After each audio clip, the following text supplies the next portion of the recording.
Hey guys, this is MF for you. That's my channel's name, and welcome to those who are watching my video for the first time, and welcome back to those who have already subscribed to my channel and had been commenting, suggesting. That's amazing that you guys are also suggesting me certain things that how am I supposed to make this video, what should be the content, how long it is, it is supposed to be.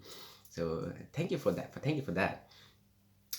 Today, for today's video, I have picked up this topic of pre-CAS interview. I know this Gen intake is almost there, and a lot of students have already applied. They might be expecting this pre-CAS interview, and some of those might have to go for credibility interview as well. So I've decided. Unfortunately, it does happen, not with everybody, but few students only. But yes, it's a reality that it might happen with certain students. So, before I proceed, I would like to thank all of you, those who keep subscribing to my channel and they are suggesting a few things, commenting on my videos, and they are liking and further they are sharing it as well. So, thank you to all of you. And the second thing is the video is made for the informational purpose. Nowhere in the video I'm trying to promote any brand, product, service, agency, company, etc. I know it's a cliche, but I have to repeat this thing for some reason, for some obvious reason. In the video, the content in the video is coming out of my experience. It's wholly and solely based upon my experience, what I've experienced so far, and it is meant to just to guide all of you. Okay, that's second thing, and third thing would be the last last part of the video. So yes, so about this pre-CAS interview and the credibility interview. So pre-CAS is something which is mandatory. It is going to be held for everybody whosoever is applying for their degrees here in UK. But the credibility interview is something that is not everybody should be expecting that they would be called upon for this credibility interview, because credibility interview is being taken by the UK immigration agency, the UKVI. So I'll be talking about a credibility interview later on, but first thing first, it's going to be precast. The first question is going to be why UK. No, it's if I'm saying first question, it doesn't necessarily mean that it will be they'll be asking this question first. So, but yes, I have jot down the questions so that I don't miss anything. They can even before they officially or formally begin with their interview, they might be even asking about a little bit of introduction from your end about your family, something like this. So just prepare yourself a little bit on that aspect, how you're going to respond to that question, because it's you're not supposed to respond to the questions in a very detailed or a descriptive manner. So just a one or two liner would be sufficient. uh, so introduction about you, about your family, it might be a thing. Then why UK, why this university, why this course. So these three questions are somehow interlinked. Okay, so for answering these questions, you got to do some research over the internet, and you can even connect with me. I'll talk about this at the end of the video. So what's your plans or expectations, just in case if you are just a fresher, coming after your undergrad for your post graduation here in UK. So they'll be asking what you're expecting out of this degree, or if you're working or if you have worked previously, you are an experienced person just like me. So they'll be asking how this degree is going to help you, or how is this degree is going to complement to what you have done in the past, either to your experience or to your academics. So that would be thing. Then then if you're working, again they'll be asking like in case if you're working, then what your plan is once you're done with your degree. So what sort of jobs you'd be looking for, something like this. It can come out. And yes, it's an important question. Are you planning to stay or work here in UK once you are done with your degree? So that's quite a genuine question, and you should be expecting this question. So there is a way to answer this. You just can't say yes. I'm planning to stay there in UK. I'm planning to. So what they want, they know that this is what everybody come here for, but they want to listen something else. That you'll be completing your degree and then you might be going back to your country and blah blah blah and all those things. Again, I'm saying I would be in a better situation to answer, or to help you guys to prepare with these questions if you connect with me one on one, because it's not possible to just go through every question and then what should be the possible explanation or answer to that question. It's otherwise it's going to be more than it's going to be quite a big video, and it will give me a challenge uploading it on the YouTube. So just in case if you're married, so they'll be asking, are you planning to bring your spouse along with you on your study visa? So again, it's a tricky question. You're not supposed to say yes straight away. It has to be way around. So you can say that I'm planning, but you just can't say yes. Okay, I hope you're getting me. And yes, there might be a question that they'll be asking you if you are aware about the visa restrictions or the requirements that you're supposed to fulfill on a visa, on a study visa here in UK. This is also a genuine question. So at least I mean, if you respond to this question, or they'll be, checking you whether you are aware of all these legalities over here on a study visa. So these are 4 or 5 questions primarily, because the interview is not going to last more than 20 to 25 minutes. I think it should be more than enough. Some of the students say that, not some of the students, but I've came to know that they had this pre-CAS interview for almost 30 minutes. I don't know why. Why was it? Because if you're really good with your responses, I don't think it's going to last for more than 15 minutes or 15 to 20 minutes at most. Okay, so don't worry. So these are 5 or 6 questions. If you talk about questions, and there are a number of questions, the list will go on like 10, 20, even 30 questions, but these are 5 or 6 questions that you should be sticking upon, and you should be preparing yourself for this pre-CAS interview. And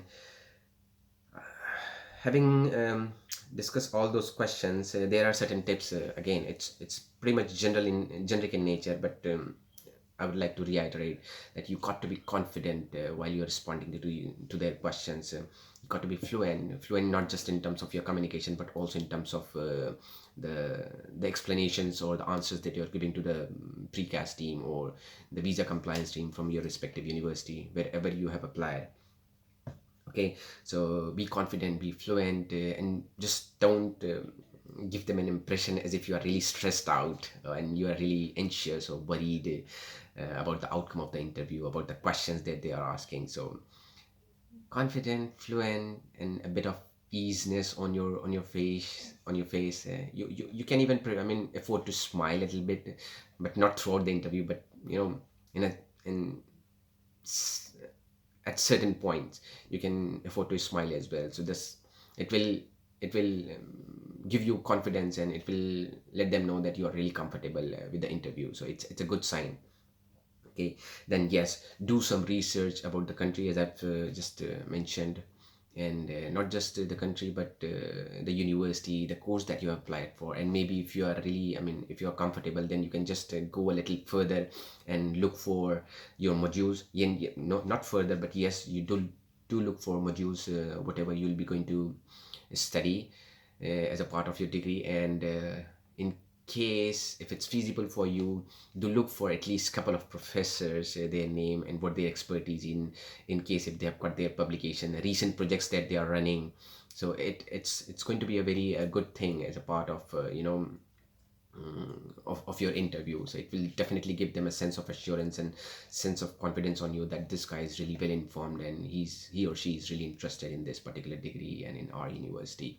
So it will give you weightage, extra weightage, if you're if you've gone through those things. So and yes, provide certain numbers or facts. So if I'm saying that you can talk about the university ranking, how has it performed over the past couple of years, or maybe just 5 6 in the last 5 years. And in case if it has gone above in the ranking, you should be aware of that, and what the university is going through, and what the university is doing research on. So you can say all those things, but yes, don't be vague in your answer. For example, if you simply say the university has got a good ranking, oh, I don't think it's going to impress them. So just to impress them, you should be knowing the number, and not just the number. You should be saying, I've seen the universities consistently performing well, and they have improved their ranking over the last 5 6 7 years, or in the last 2 years, and the student satisfaction is really good with this university. So it doesn't matter even if the university has a ranking around the globe, maybe around 600 700, but still, if you say these things, it will make it will prove your point, that why you have chosen this university. So that is a thing. And then yes, try to be presentable. It should not be that you consider, okay, it's just a precast interview, so you just open your laptop and just log in to the whatever portal they'll be asking you to be available on. So be presentable and look for a decent background just in case, if that is a possibility with you, so that in case if you are coming for those postgraduate degree, I'm sure that most of the students come here for postgraduate degree, so these are the things that is expected of you. So be presentable, look for a decent background, or just in case if you can afford, then try to be in peace so that there is no disturbance or no interference while you are going through this interview. And yes, it's avoid using big words, or going deep into the vocabulary, like using those heavyweight words. Avoid that. I've seen students trying to, not I have seen, but I've come to know, because I work as a student ambassador for my university. So I had a chance to have an interaction with this visa compliance team, or the officer from the visa compliance team. So they were saying all these things. So that is where it's coming from. So guys, please bear in mind that whatever is being discussed in this video, it's coming out of experience, and sources which are really authentic in nature. So it's not just that I've gone through Google or internet and I'm making this video discussing the things with you. So it's all coming from experience. So yes, so I was talking about the vocabulary. Be simple, but yes, be fluent and confident with whatever you have prepared yourself with. Okay, so it's not, if you are going to use those big heavy words, it's not going, doesn't necessarily mean that they are going to get impressed. No, that's not going to be the case. Be simple, but yes, be fluent and confident. So this was about the pre-CAS interview, the expected questions and the tips that I've just suggested you, that you should be considering. Coming to this credibility interview, unfortunately, some of the students, for some reason, they get called upon for this credibility interview. If I talk about the reason, what I can see, that either they have not presented the information in their application in a more legible manner, or they have tried to play around with their financial documents. So that is where these things, or just in case if the student is really aged, or there is a big gap in between their last qualification and the current degree that they are applying for. So that might be a reason that they can call, because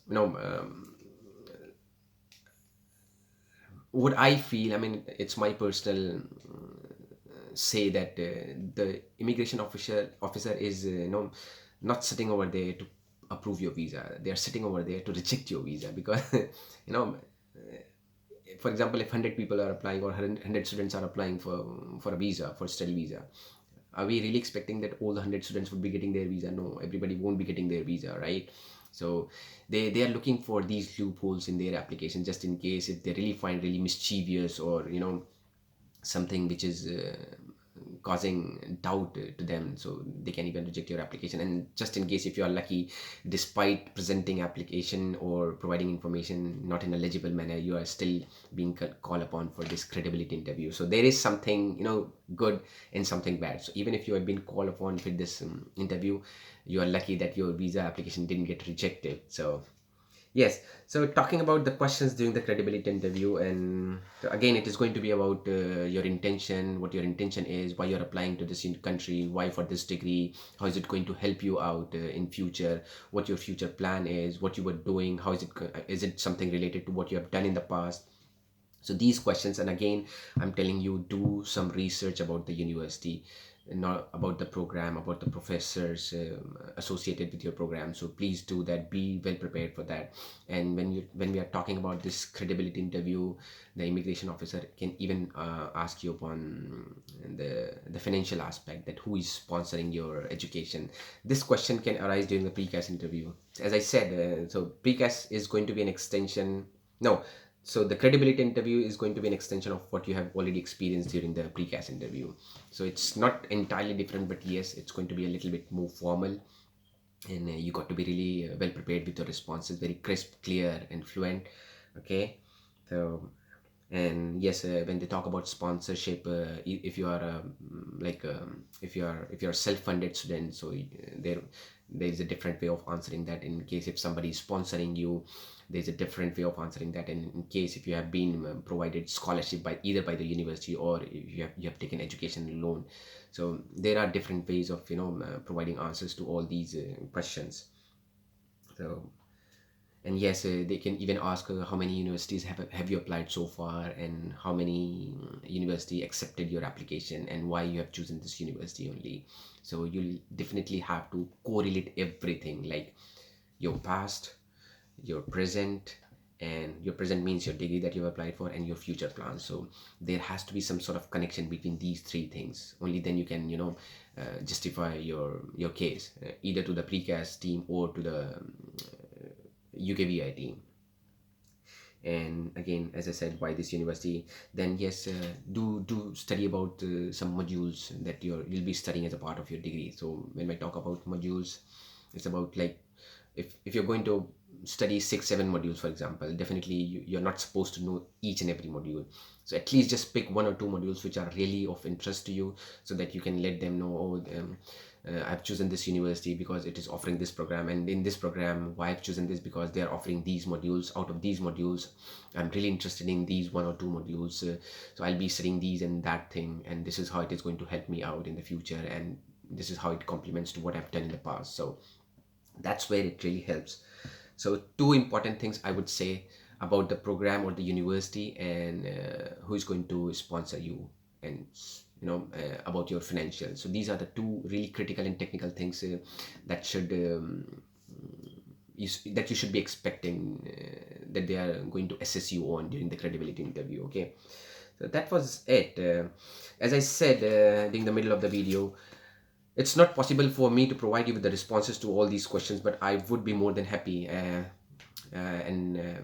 to connect with you in person, either via call or email. I would prefer call, but for that you need to watch this video, comment, and do connect with me over Insta or Facebook, or I can provide you with my email and phone number, and I can try my level best, to the best of my capacity. I'll help you feel more confident with your responses, be it for credibility interview or for the pre-CAS interview. And the reason why I'm so confident about this thing, because I've gone through this procedure, not just here in UK, but also in US. I went to US, so I had to give my interview twice to the visa consulate, twice. At first it got rejected for some reason. Then I learned what mistake I did during the first interviews. I worked upon those mistakes, and I successfully got my visa for the second time. And I'm sure that you guys might be aware that getting a visa for US, it's really tough. I mean, at least tougher than I mean, it's comparatively easier to get a visa in UK, but not for US. So as I said, they try to reject your application and see if they can get something out of your application or during the interview, which can form the basis of rejecting your application. So we just have to be careful about that. We are not going to provide them with a chance, and I'm sure you won't do that either. So yes, here I would like to end my video, and what I would like to say that please subscribe to my channel, and please like my videos, and most importantly, comment with your suggestions or with your queries, and do share it, and keep watching. And with that, stay healthy, happy, and safe, and we'll see you in the next video in the coming weekend. Bye bye.